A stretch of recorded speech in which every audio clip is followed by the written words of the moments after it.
All right, we're going to take a quick look at how we could have done some of the problems from this intro activity. In general, I won't necessarily do follow-ups unless I notice a lot of groups are struggling on something.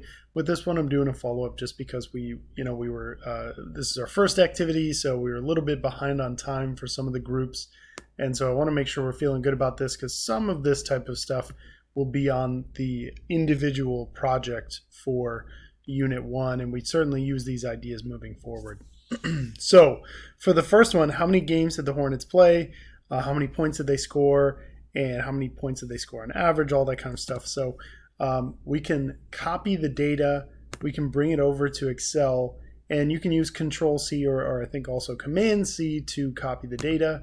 And then when you paste, depending on how how it's collected, sometimes you have multiple options here.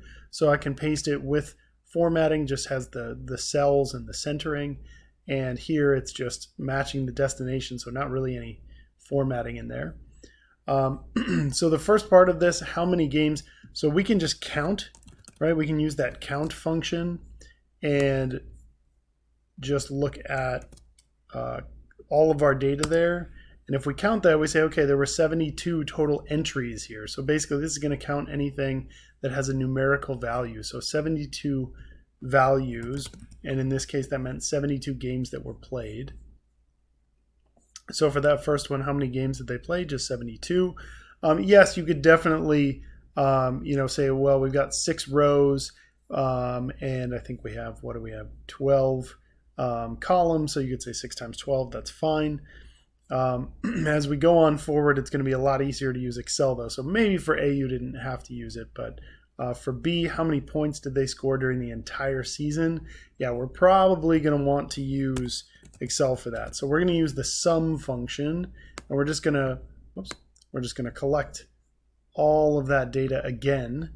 So we're going to sum everything from A1 to L6, right? And this is total points. So that was for part B, how many did we have in total?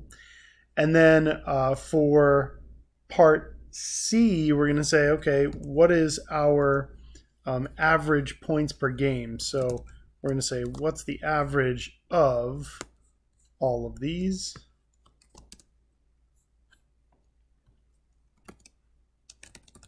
And we end up getting a little bit over 109. And of course, if we need to round to a certain number of decimal places, we can do that. That's just fine. I don't think I specified here. I didn't really care if you kind of were in the right ballpark, you should be fine.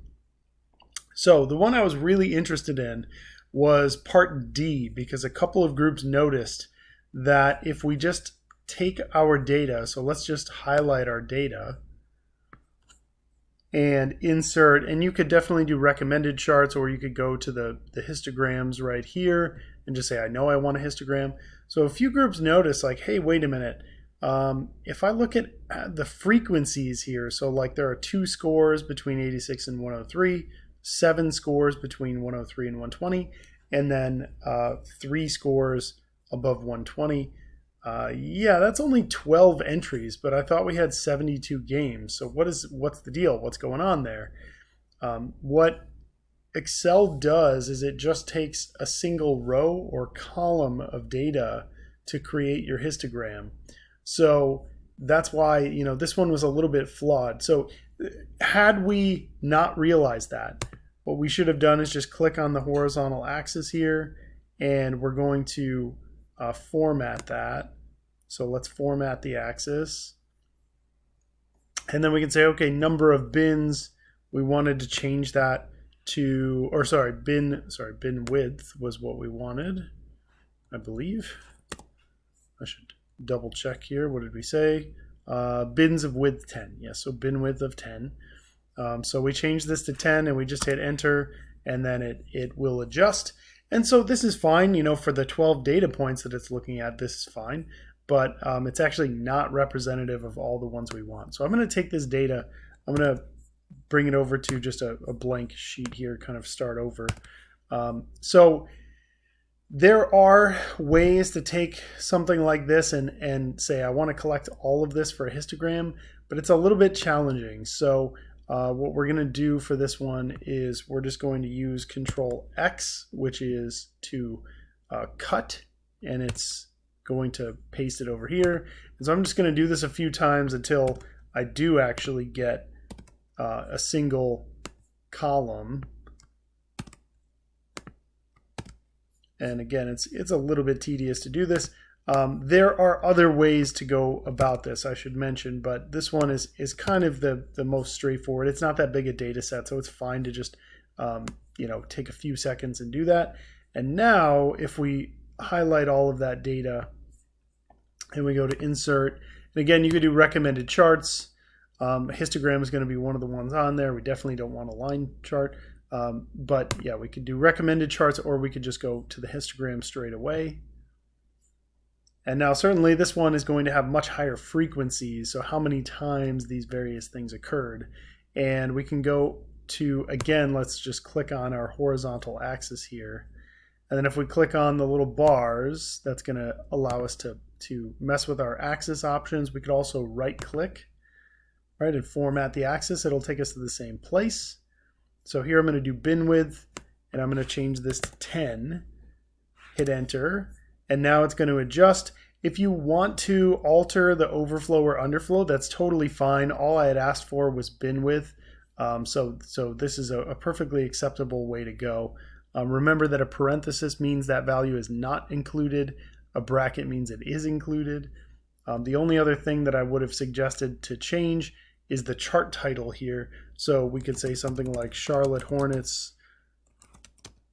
points during the, what was this, 2020-2021 season, something like that. So, just kind of give it a reasonable title, something that tells tells the reader what's going on here.